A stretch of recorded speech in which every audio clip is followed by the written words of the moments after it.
नमस्कार साथियों, स्वागत है आप सभी का अंकित इंस्पायर्स इंडिया पर। मैं हूं अंकित अवस्थी और आप हैं मेरे साथ में किसी के बिकने की खबर सुनने के लिए। बिक कौन रहा है? पाकिस्तान की एयरलाइंस बिक रही है। और क्यों बिक रही है उसके पीछे का बड़ा कारण आज आपको हैरान कर देगा।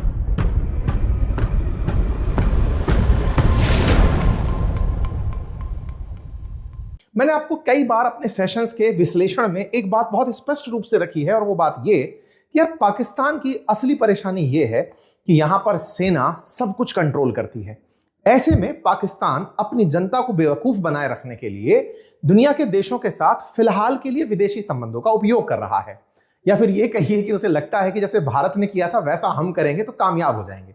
भारत की विदेश नीति की दुनिया भर में बहुत तारीफें जब होने लगी, रशिया यूक्रेन युद्ध के चलते कि भारत रूस से तेल खरीद पाता है, अमेरिका को साधते हुए भी, तो फिर हमको ऐसा बनना चाहिए। और ऐसा करने में बहुत सारे लोगों ने ट्राई भी मारा। इमरान खान बेचारे फिलहाल जेल में भी इसलिए पाए गए, बताए भी हैं भी कि जिंदा नहीं पता, लेकिन कहा गया कि वो अल्टीमेटली पाकिस्तान को भी भारत की तरह ही विदेश नीति का मसीहा बनाना चाहते थे। उन्हें लगता था कि पाकिस्तान भी अगर सबको साधता रहा तो एक दिन वो कामयाब देश बन जाएगा। चलिए कोई बात नहीं। अब ताजा खबर यह है कि भारत ने जब से ऑपरेशन सिंदूर किया, पाकिस्तान अमेरिका के सामने पूरी तरह बिछ गया, क्योंकि अब उसकी इज्जत बचाने के लिए केवल एकमात्र तरीका था कि अमेरिका यह कह दे कि पाकिस्तान विनर है। यानी कि फील्ड मार्शल आसिम मुनीर को बिठाकर ट्रंप अगर साथ में टेबल पर बिठा दें तो पाकिस्तान की इज्जत बढ़ जाएगी। पाकिस्तान की बस इसी बढ़ी हुई इज्जत के लालच में पाकिस्तानी एक कदम और आगे निकल गए। अमेरिका के द्वारा दो बैंक ऐसी हैं दुनिया में जो हेड की जाती हैं, या समझिए कि उनके डिसीजंस को इन्फ्लुएंस किया जाता है। एक का नाम है वर्ल्ड बैंक और दूसरे का नाम है आईएमएफ। मैं कई बार आपको पहले भी बता चुका हूं, जब द्वितीय विश्व युद्ध खत्म हुआ था उस समय पर दो बैंकों का निर्माण ब्रेटन वुड सम्मेलन के तहत हुआ था। ब्रेटन वुड सम्मेलन को डॉलर के डोमिनेंस के चक्कर में भी जाना जाता है कि उस समय पर डॉलर को डोमिनेट रखने का नीति बनाया गया था कि डॉलर ही वैश्विक मुद्रा होगी। दो बैंक उस समय बनाई गई थी, एक का नाम वर्ल्ड बैंक था और एक का नाम आईएमएफ था। वर्ल्ड बैंक का काम था कि सेकेंड विश्व युद्ध में जो बर्बाद हुए देश हैं उनकी थोड़ी फाइनेंशियल हेल्प कर दी जाए, सो दैट वो ग्रो कर सकें फ्यूचरिस्टिक पॉइंट ऑफ व्यू से, कि हाँ भाई उनका देश दोबारा से बन रहा है। जैसे कई बार आप रशिया यूक्रेन में सुनते हैं ना कि रशिया की जो जमी हुई एसेट्स हैं वो यूक्रेन के पुनर्निर्माण में खर्च की जाएंगी, बिल्कुल वैसे ही जब बात रूस की निकल कर आई तो रूस ने इसी तरह से उस दौर में भी अपना प्रभाव बनाए रखने के लिए उस समय एक वार्सा ट्रीटी ऑर्गेनाइजेशन बनाया था, पर उसकी अलग बात करेंगे। फिलहाल के लिए हम बात करें आईएमएफ की, तो आईएमएफ बनाया गया कि जब ब्रेटन वुड में डिसाइड हो चुका था कि डॉलर दुनिया की करेंसी होगी और डॉलर वैश्विक करेंसी बनने के चलते अगर किसी को पेमेंट नहीं हो पाया, किसी से पेमेंट नहीं दिए गए, बैलेंस ऑफ पेमेंट क्राइसिस हो गया। मतलब समझिए कि आपने कुछ ऐसा किया कि आपने खरीदारी की थी लेकिन आप एक्सपोर्ट के समय पर अपना माल नहीं बेच पाए। इंपोर्ट तो थे लेकिन एक्सपोर्ट नहीं थे। ऐसे में आपको व्यापारिक घाटा होने लगा। व्यापारिक घाटे को ही बैलेंस ऑफ पेमेंट के नाम पर जाना गया कि आप पेमेंट नहीं कर पा रहे हैं, और जब पेमेंट करने के लिए करेंसी ही डॉलर है तो अमेरिका ने इसकी व्यवस्था रखी कि चिंता मत करना, जिनको भी डॉलर की जरूरत पड़ेगी अपना नोट चलता रहे, इसके लिए मैं लोगों को डॉलर देता रहूंगा। बस ये लोगों को डॉलर देता रहूंगा की जो फिलॉसफी है, इसी फिलॉसफी ने आईएमएफ का निर्माण करवा दिया। इंटरनेशनल मॉनेटरी फंड के नाम से जो बैंक जानी जाती है, दैट इज आईएमएफ। आईएमएफ ने क्या किया इस बीच में, जिस देश का बैलेंस ऑफ पेमेंट बिगड़ता था उन्हें ना केवल वो लोन देती थी बल्कि उस लोन के साथ कुछ कंडीशंस और डाल देती थी। कंडीशंस कैसी होती थी कि आपको अपने यहां पर कुछ पॉलिसी में चेंजेस करने होंगे। पॉलिसी में चेंजेस से क्या मतलब है? पॉलिसी में चेंजेस मतलब ये कि आपको बैंकों से इतना प्रतिशत ब्याज वसूल नहीं होगा। बैंकों के लिए आपको मॉनेटरी पॉलिसी ऐसे बनानी होगी। सरकार को टैक्सेशंस में इतनी कटौती करनी होगी, और तो और आपको कुछ सरकारी संसाधन बेचने होंगे। यह काम करना डिसाइड किया था आईएमएफ ने। अगर आईएमएफ किसी भी देश को लोन दे रहा है तो वो कहता है कि समझे आपको लोन की जरूरत क्यों पड़ी? बोले सर क्यों पड़ी? क्योंकि तुम्हारे पास एक्सपोर्ट करने के लिए कुछ नहीं था, खरीदने के लिए डॉलर देना था, डॉलर हम लोग दे रहे हैं, तो पैसा लौटाओगे कैसे? कुछ तो गिरवी रखोगे।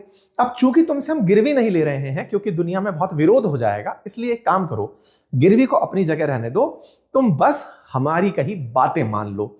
और इन्हीं बातों में सबसे ऊपर आता है डिसइन्वेस्टमेंट, जिसे कहते हैं विनिवेश, यानी कि अपने देश की करेंसी, अपने माल को बेच देना विनिवेश कहलाता है। अब साहब माल बेच देना विनिवेश कहलाता है, इससे क्या मतलब है? साथियों, पाकिस्तान अपना माल बेच रहा है पाकिस्तान एयरलाइंस, और पाकिस्तान एयरलाइंस बेचने का बड़ा रीजन बना है आईएमएफ। जी हां साथियों, पाकिस्तान की सरकारी जो एयरलाइंस है वो बिकने जा रही है आईएमएफ को कर्ज ना चुका पाने के कारण, आईएमएफ की पॉलिसीज को ना अपनाए जाने के कारण। अब आप पूछेंगे कि सर पाकिस्तान इंटरनेशनल एयरलाइंस बिक जाए, इसमें हमारा क्या लाभ है? पाकिस्तान इंटरनेशनल एयरलाइंस ने साथियों, जिस पाकिस्तान ने यह ख्वाब पाला था कि वो भारत का विदेश नीति में मुकाबला करेगा, आपको जानकर आश्चर्य होगा कि उसी विदेश नीति को सबसे ज्यादा चूना अगर किसी ने लगाया तो वो पाकिस्तान इंटरनेशनल एयरलाइंस थी। आप पूछेंगे वो कैसे? काफी सारे किस्से हैं, उनमें से कुछ किस्से मैं आज आपके सामने रखूंगा, जिनमें से एक किस्सा तो बड़ा अजीब है। वो ये कि एक समय पर इनके यहां पर जो पायलट्स थे उनके 60% जो पायलट के लाइसेंस थे वो फर्जी पाए गए थे। हद ये थी कि इनको इनके पायलट्स के फर्जी लाइसेंस के चलते अमेरिका और यूरोपियन देशों ने अपने ऊपर उड़ने से मना कर दिया था कि पाकिस्तानी एयरलाइंस हमारे यहां नहीं आ सकती। बड़े ही जबरदस्त किस्से हैं। तो चलिए थोड़ा पाकिस्तान इंटरनेशनल एयरलाइंस का इतिहास बताते हुए मैं आज की स्थिति को विस्तार से आपके सामने रखूंगा। बताऊंगा कि ये जो कहानी आपके सामने आज बताई जा रही है, पाकिस्तान में इसे भी बड़ा पॉजिटिव तरीके से पीआर किया जा रहा है कि हम पाकिस्तान एयरलाइंस नहीं बेच रहे, देश के लिए कुछ काम कर रहे हैं। क्या है पूरी कहानी, चलिए विस्तार से समझते हैं। चर्चा करते हैं पाकिस्तान इंटरनेशनल एयरलाइंस की, वो एयरलाइंस जिसे कभी एशिया में लीडिंग एयरलाइंस माना जाता था। साथियों कहा जाता है कि 1945 के अंदर मोहम्मद अली जिन्ना ने एक बिजनेसमैन जिसका नाम था मिर्जा अहमद इस्फानिया और अदीम जी हाजी दाऊद, इसके साथ मिलकर के एक ओरिएंट नाम की एयरलाइंस शुरू करवाई थी, जिसकी पहली फ्लाइट कोलकाता से उड़ी थी अक्टूबर 1946 के अंदर। यह एक मुस्लिम ओन्ड पहली ब्रिटिश इंडिया के अंदर एयरलाइंस हुआ करती थी। पूरी दुनिया के अंदर यह पहली मुस्लिम ओन्ड एयरलाइंस कहलाई थी, ओरिएंट एयरलाइंस। यही ओरिएंट एयरलाइंस जब पाकिस्तान बना था तो पाकिस्तान सरकार के द्वारा ओन्ड जो एयरलाइंस थी उसके साथ मिलकर के पाकिस्तान इंटरनेशनल एयरलाइंस के नाम से जानी गई थी। साथियों ये जो ओरिएंट एयरवेज था इसने काफी सारे मुकाम हासिल किए थे, जिनमें से पहला मुकाम कहा जाता है कि ये उस समय जब बांग्लादेश और पाकिस्तान एक हुआ करते थे उस समय पर इसने अपने यहां से निकलकर लंदन, कायरो, रोम की सर्विस की थी। कहा जाता है कि यहां से उड़कर दूसरी जगह जाने वाले देशों में ये पहली इंटरनेशनल सर्विस थी। साउथ एशिया से पाकिस्तान जैसे देश से निकल करके इंटरनेशनल सरकारी वेब जो फ्लाइट्स थी वो ट्रेवल कर रही थी। कहते हैं कि सेकंड एशियन एयरलाइंस बनी थी जो कमर्शियल एयरक्राफ्ट बोइंग 707 को यूज कर रही थी। इसकी उपलब्धियों में पहली बार 1964 में जब इसने चाइना की यात्रा की तो कहा कि यह पहला नॉन कम्युनिस्ट एयरलाइन है जो कि पाकिस्तान से उड़कर के चाइना की यात्रा तक पहुंचा। इसी तरह 1985 में इसने एमिरेट्स के साथ मिलकर के, क्योंकि यूएई की जो एयरलाइंस है एमिरेट्स, उसके साथ मिलकर के यूएई एयरलाइंस के गठन में मदद की थी। तो आप सोचकर देखिए कि एक ऐसा टाइम था इसका जो इसका गोल्डन एज था। 1980s तक ये इंटरनेशनल यात्राओं के लिए, चाइना की यात्रा के लिए यूएई की एमिरेट्स की स्थापना में सहयोग देने वाली के रूप में जानी गई। लेकिन 1990s तक पहुंचते पहुंचते पाकिस्तान में जब भ्रष्टाचार चरम पर पहुंचने लगा उस समय पर पाकिस्तान की सरकार ने इसका जो दोहन किया, उस दोहन के चलते ये एयरलाइंस बर्बाद होना शुरू हुई। वर्ष 2018 आते आते इसके ऊपर $3.3 बिलियन का कर्ज हो गया। वर्ष 2020 में तब बहुत बुरे दिन आए जब यूरोपियन यूनियन ने और यूएस ने इसे अपने देश में उड़ने से रोक दिया। कहा कि पाकिस्तान की जो एयरबस है वो क्रैश हो गई है। ये कहानी बड़ी इंटरेस्टिंग है। 22 मई 2020 की बात है। फ्लाइट थी PK 8303, एयरबस की A320, वो क्रैश हो गई थी कराची के अंदर, जिसमें से 97 लोग मर गए थे, 99 लोग ट्रैवल कर रहे थे। जब फाइनल रिपोर्ट बाहर निकल कर आई तो पता चला कि वहां पर एक बड़ी ह्यूमन एरर थी और साथ ही साथ कुछ प्रोसीजर्स फॉलो नहीं किए गए थे, इसलिए फ्लाइट क्रैश कर गई। जब पाकिस्तान ने इस बारे में जांच बिठाई, 1 महीने बाद पता चलता है कि पाकिस्तान के एविएशन मिनिस्टर खुद कहते हैं कि हमारे 860 जो पायलट्स हैं उनमें से 262 पायलट्स तो ऐसे हैं जिनके पास लाइसेंस ही फेक है, यानी कि वो हवाई जहाज उड़ा तो रहे हैं लेकिन उनके पास उड़ाने का लाइसेंस नहीं है। इसके चलते PIA ने उस समय पर, यानी पाकिस्तान इंटरनेशनल एयरलाइंस ने अपने 434 पायलट्स में से 150 पायलट्स को तो जमीन पर बिठा दिया कि भैया अब मत उड़ना, अदरवाइज कराची जैसे क्रैश हो जाएंगे। अब आप सोचकर देखिए, ये इंटरनेशनल एयरवेज जो कही जाती थी कि लंदन उस समय हुआ ही, 1960s में हुआ ही, 64 में जाकर के ये चाइना हुआ ही, उनमें कितना डर बैठ गया होगा कि पहले ही बदनाम है ये सारे आतंकी, जाकर के अमेरिका में 9/11 जैसा हमला करने के लिए, और अब ये लोग हमारे ऊपर से उड़ेंगे तो कराची की तरह अगर हम पर गिरा दिए तो क्या होगा। बड़ी अजीब अजीब किस्से हैं इसके, और उन किस्सों में एक किस्सा ये निकल कर आया कि यूरोपियन यूनियन ने अपनी एविएशन एजेंसी के कहने पर इसका बैन कर दिया कि आगे से इसको हम अपने एयर स्पेस में नहीं उड़ने देंगे। अर्थात यूके और यूएसए ने मिलकर कहा कि हम इसे अपने एयर स्पेस से नहीं उड़ने देंगे, और इस काम के लिए जिम्मेदार ठहराया पाकिस्तान के फर्जी लाइसेंस को। यूके ईयू ने जब बैन किया तो यूएस निकल कर आया और उसने कहा कि हम इसे अपने ऊपर से भी नहीं उड़ने देंगे। तो वर्ष 2020 में पाकिस्तान इंटरनेशनल एयरलाइंस पूरी तरह इंटरनेशनली यूरोप या वेस्टर्न वर्ल्ड में उड़ने के लिए बैन कर दी गई। लेकिन फिर क्या था, समय बीतता गया, पाकिस्तान ने सब जगह कटोरा फैलाया, आईएमएफ की तरफ से लोन देने की बात आई।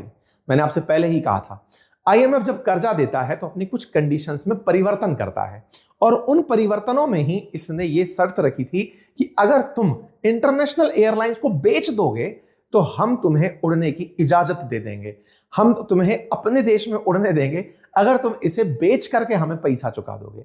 यह हद है आईएमएफ की। खैर, कुछ और किस्से भी जानते हैं, क्योंकि इनके यहां पर फेक लाइसेंस का ही मुद्दा नहीं है, बहुत सारे मुद्दे हैं। इनमें से एक बड़ा इंटरेस्टिंग मुद्दा यह है कि पीआईए के बहुत सारे स्टाफ, चाहे वो पायलट्स हैं या फिर जो क्रू स्टाफ है, वो बहुत बार यूरोप की यात्रा पर जब गए तो वापस लौटकर फ्लाइट में नहीं आए और वहां एक पर्ची छोड़ गए कि थैंक यू पीआईए। अब आप पूछेंगे ये क्या कहानी है। कहानी ये है कि जैसे आपने इतनी बार सुना है इलीगल माइग्रेट करके जाने की, लोग एक जगह से दूसरी जगह बनकर पहुंच जाते हैं, जैसे इन दिनों अमेरिका जिनको अवैध प्रवासी बताकर निकाल रहा है, पाकिस्तान के तो एयरलाइंस के कर्मचारी, क्योंकि सैलरी उन्हें लंबे समय से नहीं मिलती थी, इसके चलते वो दूसरे देश में जब फ्लाइट पहुंचती थी वहां उसी खड़ी करके निकल जाया करते थे। मतलब हद ये होती थी कि सवारियां बैठी हैं, क्रू नहीं आया, पायलट नहीं आया, या फिर कहिए कि पायलट नहीं आया, क्रू घुसा हुआ है, सब वो निकल गया, एक थैंक यू नोट रख करके, थैंक यू पीआईए, आपके कारण मैं इस देश की धरती पर आ गया, अब मैं जा रहा हूं। 7,000 पाकिस्तानी इंटरनेशनल एयरलाइंस के जो एम्प्लॉइज थे उन्हें 2023 में तनख्वाह नहीं मिली थी फाइनेंशियल प्रॉब्लम्स के चलते।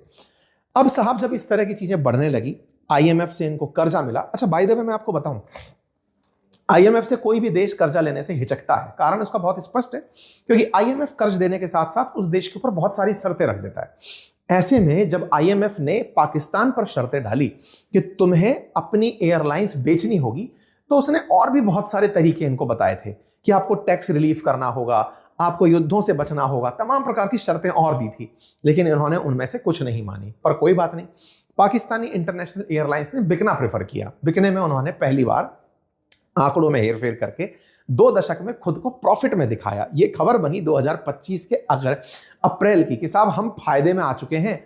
और जब कंपनी फायदे में अपना प्रोफाइल दिखाना शुरू करे तो समझिए कि वो कुछ प्लान कर रही है पैसे वैसे उगाने का।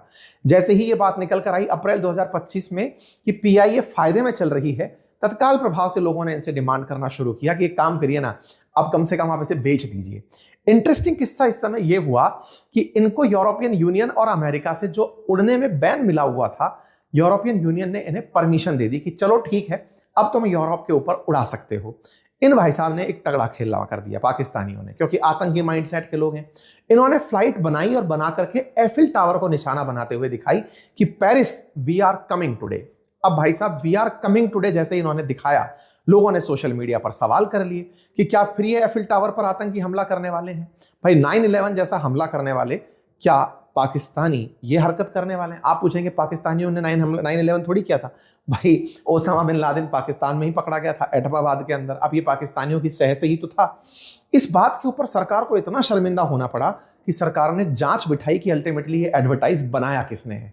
इनके किससे अनंत है, मतलब इस तरह का है कि पाकिस्तानी एयरलाइंस का कैबिन क्रू मिस हो जा रहा है। इनके किस्से इतने हैं कि पाकिस्तान को अंतर्राष्ट्रीय स्तर पर जो विदेशी संबंधों में महारत हासिल करने का वो चढ़ा था, बुखार चढ़ा था, वो पीआईए हर बार उतार देता था।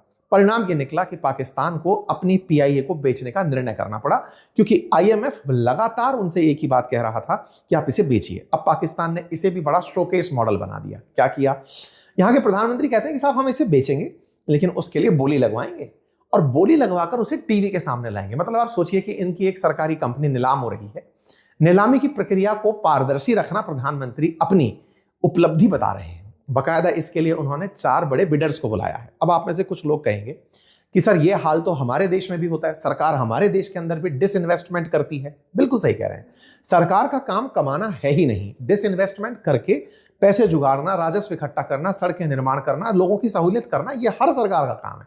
पाकिस्तान को इस बात पर ब्लेम नहीं दिया जा रहा कि साहब वो ऐसा बिडिंग क्यों करवा रहे हैं या फिर बेच क्यों रहे हैं। सवाल ये है किसके दबाव में? दबाव है आईएमएफ का। आईएमएफ से क्या दबाव है? पिछले साल जो इन्होंने $7 बिलियन का कर्जा लिया था, उसकी 5 शर्तें जो पूरी करनी थी बेयर मिनिमम, उसमें से ये मात्र 2 ही पूरी कर पाए। इन्हें विनिवेश करने की कहा गया था कि तुम्हें इसकी बाकायदा मंत्री बनाया भाई इन्होंने डिसइन्वेस्टमेंट का, कि तुम्हें सरकारी संपत्तियां बेचने के लिए एक मंत्री बनाना है। इनसे कहा गया था सरकारी संपत्ति बेचकर पैसा इकट्ठा करके हमें चुकाओगे।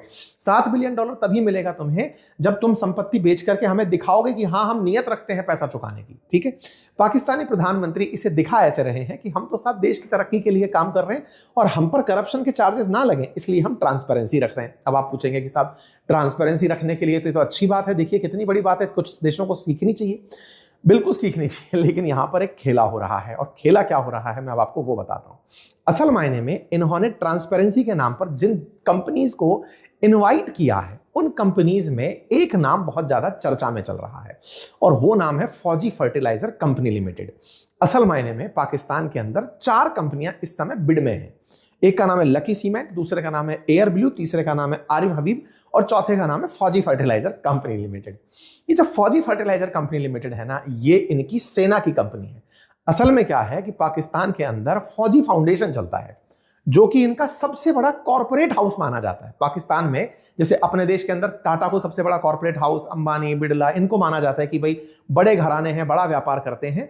ऐसे ही पाकिस्तान के अंदर जो बड़े घराने माने जाते हैं उनमें से फौजी फाउंडेशन है, और फौजी फाउंडेशन के अंदर फौजी फर्टिलाइजर कंपनी लिमिटेड काम करती है। जो फौजी फर्टिलाइजर कंपनी लिमिटेड है ना, ये कंपनी बोली लगाने पहुंच रही है। तो ऐसे में जनता जो कि इमरान खान के भड़काने पर सेना के खिलाफ हो रखी थी, वो कहीं फौज के अधीन जाते हुए पीआईए को देखकर कहीं बौखला ना जाए। इसीलिए मैं कह रहा हूं कि इनकी अब आने वाले समय में जो जासूसी करने वाली जो सेना है, या फिर जो आतंकी पैदा करने वाली सेना है, अब वो हवाई जहाज उड़ाया करेगी, और हवाई जहाज के साथ साथ वो अपने सारे मुकाम हासिल करती चली जाएगी जो उनके निहित उद्देश्य हैं आतंक को वैश्विक रूप से प्रसारित करने का। खैर, फिलहाल के लिए चूंकि वो कंपनी यहां पर बिडर बनकर आई हुई है, तो उसके चलते ही सारे सवाल निकल कर आ रहे हैं। आपको जानकर आश्चर्य होगा कि आसिम मुनीर, जिसने पूरी तरह से पाकिस्तान को अपने अधीन करने की प्लानिंग की हुई है, उसी का बनाया हुआ एक क्वार्टर मास्टर जनरल होता है। वो क्वार्टर मास्टर जनरल इस फौजी फर्टिलाइजर का हेड है, जो कि यहां पर बोली में पहुंच रहा है। संभावना है कि वो बोली जीत भी जाए और पाकिस्तान में सेना की ही एक कंपनी के पास में इनकी पाकिस्तान इंटरनेशनल एयरलाइंस आ जाए। कुल जमा अर्थ यह है कि पाकिस्तान बिक रहा है, और ऐसे में बिकने का बड़ा कारण जो है वो आईएमएफ की लोन चुकाई है। ऐसे में पाकिस्तान ने कुछ महीने पहले ही जुलाई में अपने यहाँ की एलएनजी को, जो सरकारी कंपनी के पास थी, उसे डिसइन्वेस्ट किया था। ऐसे ही थोड़े दिन पहले गोल्ड माइंस जो रैको डिग थी, इसको इन्होंने डिसइन्वेस्ट किया था। कुल मिलाकर के विनिवेश कर रही है पाकिस्तान सरकार, जो कि गलत नहीं है। फिर से मैं एक लाइन बोल दूं, आप में से कुछ लोग हो सकता है ये कहें भारत सरकार भी तो ऐसे करती है, एनटीपीसी, ओएनजीसी, तमाम कंपनियों के अंदर ऐसा होता है। बिल्कुल सही कह रहे हैं आप। कारण क्या है वो सबसे इंपॉर्टेंट है, इसका इंटेंट क्या है, कर्ज चुकाना या फिर अपने देश में तरक्की लाना। क्योंकि सरकार का काम होता है नवाचार करते हुए पुराने धंधों को बेचते चले, नए धंधों में जहां पर कैपिटल बहुत लगता है वहां पर खुद निवेश करें। जैसे भारत ने अब स्पेस पर पूरा ध्यान दिया हुआ है, स्पेस में नई कंपनियों को लाने का प्रयास किया जा रहा है, बिल्कुल यूएस में जैसे होता है।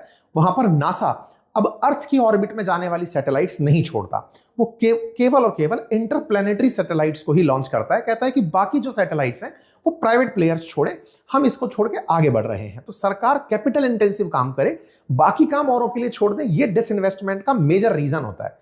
लेकिन पाकिस्तान है जी, पाकिस्तान के बारे में तो आप क्या ही कह सकते हैं। फिलहाल के लिए इतना ही। जानकारी पसंद आई हो तो साथियों से साझा करें, चैनल पर नए हैं तो सब्सक्राइब कर लें।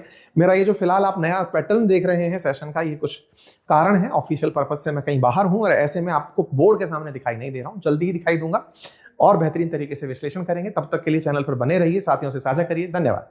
स्पेशल एसएससी बुक लॉन्च हो चुकी है, जिसमें पूरी तरह से history, geography, polity, economy, SSC के लिए जो जीके की किताब है वो बहुत ही खूबसूरत अंदाज में बनकर आई है। उसे आप अवश्य एक बार पढ़ें। गागर में सागर काम है, एक ही किताब से आपके सारे प्रश्न बन जाएं, इस तरह से हमने आपके लिए मेहनत की है। पुस्तक के लिए आप अपनी पाठशाला एप्लीकेशन से ऑर्डर कर सकते हैं। फिलहाल के लिए इतना ही। और हाँ, अपनी पाठशाला पर हिस्ट्री, ज्योग्राफी, पॉलिटी, इकोनॉमी के तमाम कोर्सेज भी उपलब्ध हैं। आप उन्हें भी अवश्य चेक करें। आपका समय शुभ हो। बहुत बहुत धन्यवाद।